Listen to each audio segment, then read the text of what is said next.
We need to talk about the US dollar. Is the US dollar collapsing? Should you panic? Should you sell everything you can and buy gold and hunker down in a bunker? This is Kate Phillips with Total Wealth.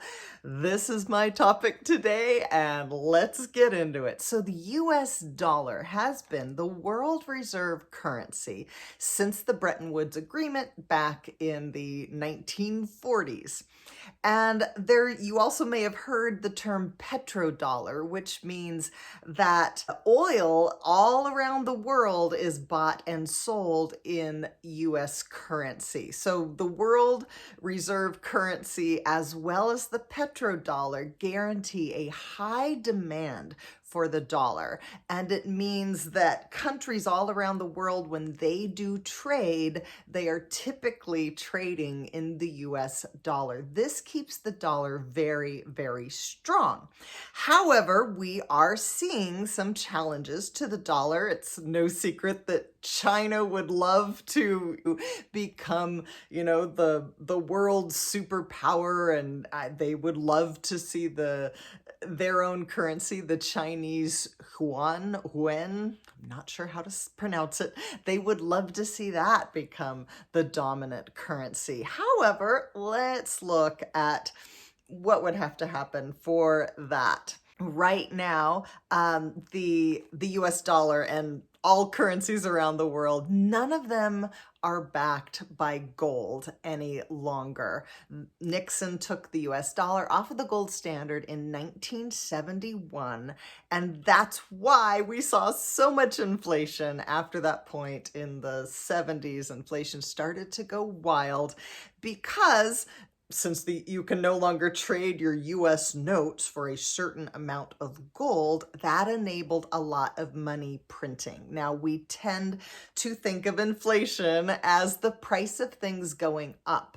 Let me give you another way to look at inflation. Inflation is also inflation of the money supply. We've got more dollars chasing the same goods and services, and this typically causes the inflation. It's like if you give everybody $1 million, you'll be able to buy, pay more for the things that you want. So we literally have been seeing this happen. Yes, we have seen the US dollar continue to lose its purchasing power, which is why when we see the price of houses and cars and education and food and everything going up, we could see that as well as the value of the dollar going down. Now, it's not just the US dollar that this happens to. This has happened to many other currencies, and some of them much faster than the US dollar. Of course, we saw Venezuela. We've seen Greece with big problems, tremendous hyperinflation. We've seen it in Zimbabwe.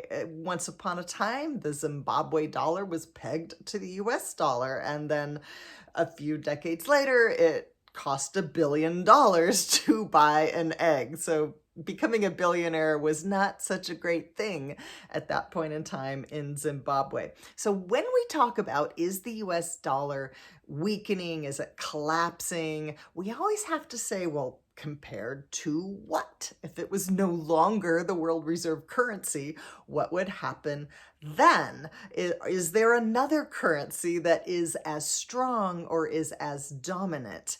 And at the moment, the answer is absolutely not. The US dollar has maintained its value compared to other currencies over the decades. Yes, they jockey around a little bit, but we haven't seen any big challenges to it. So let me give you some statistics. The US dollar still comprises 88% of foreign trade, almost all purchases, well over 90% of oil in the world. It comprises 59% of cash held by central banks all around the world. So central banks, they hold assets, and the US dollar is the number one currency held. The number two is the euro, which is 20%. The Chinese currency, Chinese yuan, is in fifth place with only 3%.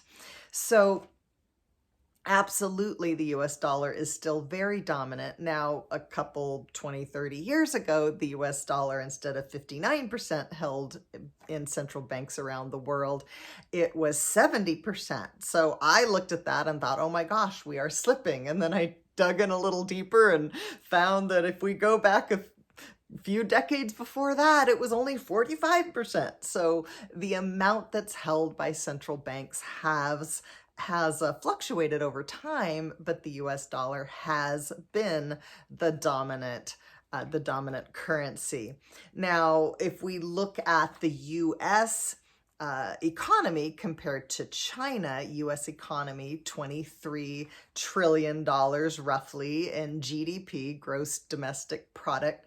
China reportedly is at 18 trillion, which means, gosh, 18, we're 23. They are gaining on us fast.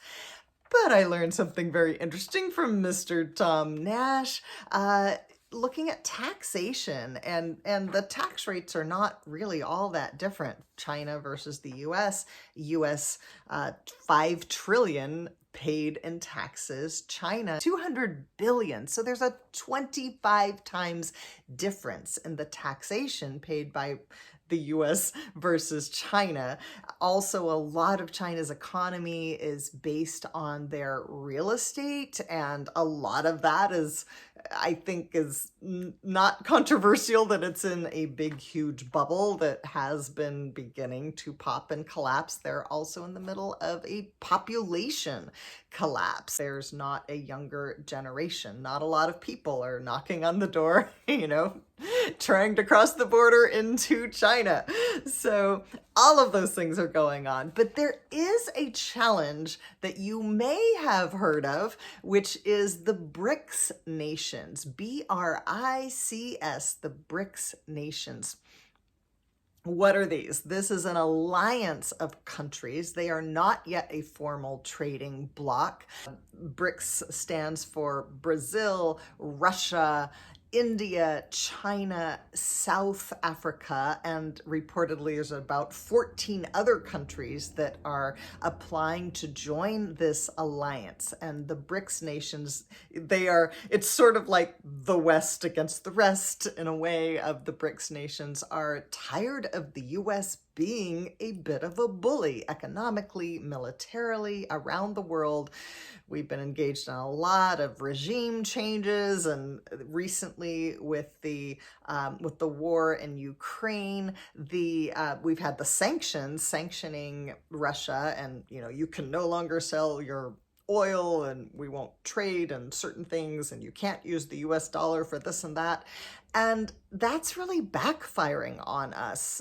So other countries, Russia and China are like, well, we're going to trade with each other. And India's like, hey, Russia, I'll buy your oil. And now we're seeing Macron, the French president, meeting with Xi Jinping, and we're seeing Brazil and Kenya and various countries. Again, these are generally countries that are either part of the BRICS nations or perhaps interested in becoming part of the BRICS nations. They'd like to have their own playground because they don't like being bullied by the US that sets all of the rules. And they are talking about putting together a currency that would be backed by gold and perhaps other real assets, perhaps real estate, perhaps rare earth minerals. So I don't know how long this may take to happen. And it's worth noting as well that some of the countries in the BRICS nations, their economies are not as stable as ours, but they very well may have a challenge to the US dollar because of the US dollar's dominance, because of the long-standing history, and the fact that the BRICS nations are not even a formal trading bloc yet. I think this is going to be years away until this happens. But let's take the worst case scenario. Let's say, oh my gosh, what if, in the next few years or even sooner, the BRICS nations put together this alternative currency. It takes dominance on the world stage over the US dollar. Oh my gosh, everything is going to absolutely collapse. Well, if we look at Britain, what was the dominant currency before the US dollar? It was the British pound. The British pound lost its dominance, but Great Britain, the UK, it's still around. It is still a powerful country economically and politically.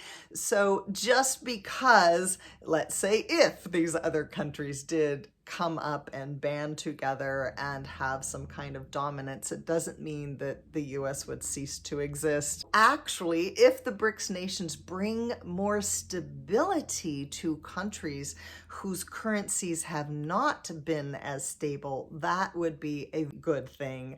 But I do believe that rumors of the dollar's demise have been exaggerated. We can look at why that is so. There's a lot of bias with a lot of financial advice. If somebody is selling gold and silver, then they tend to be very, these are great talking points for them, how the dollar is collapsing. If you've got a YouTube channel and you want clicks above all else, or even better, if you are sponsored by Noble Gold or by some other company that is paying you tens of thousands of dollars per month, yes, that does happen, then you want people to go to Noble Gold, to click on that link. You want them to believe that they need to panic right away.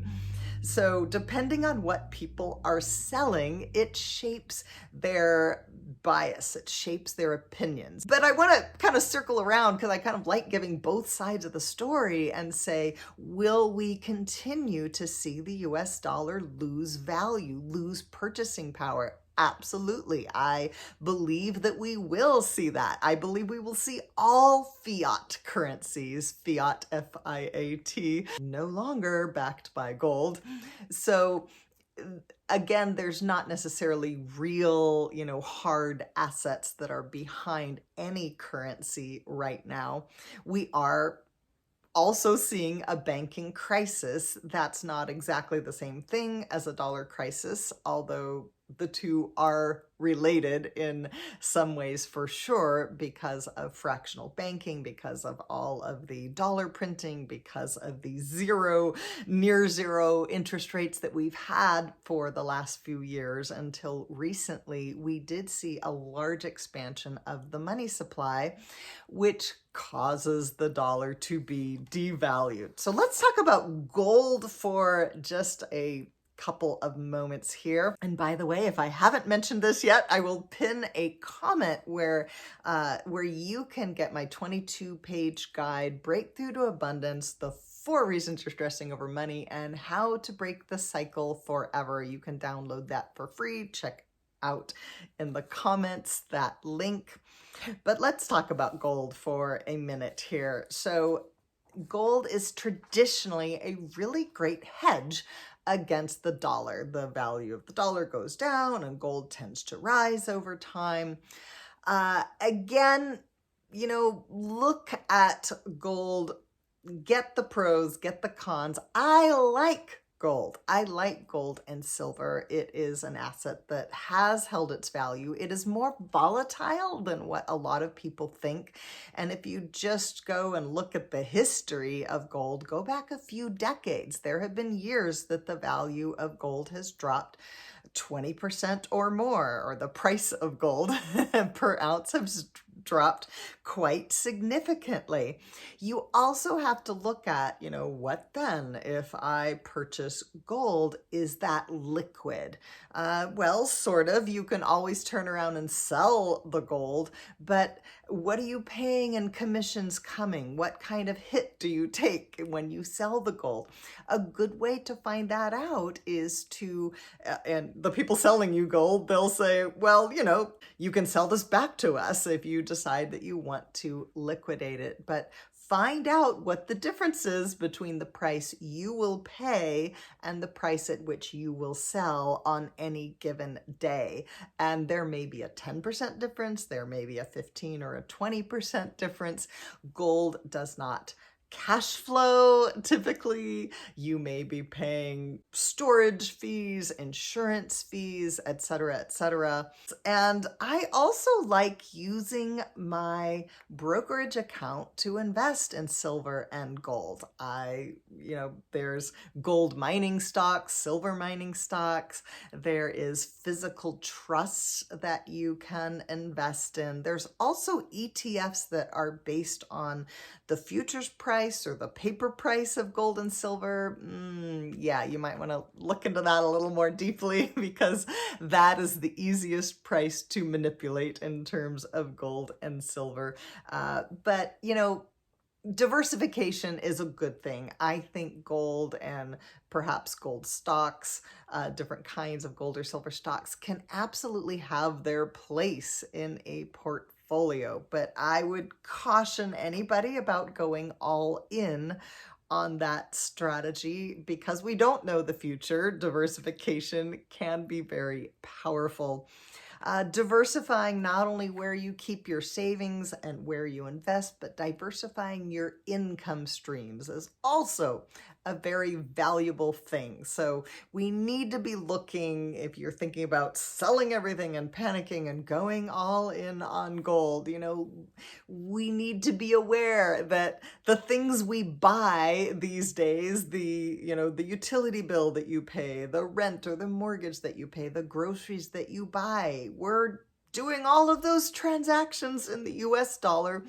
And there's no sign that that's going to change anytime soon. So keep that in mind.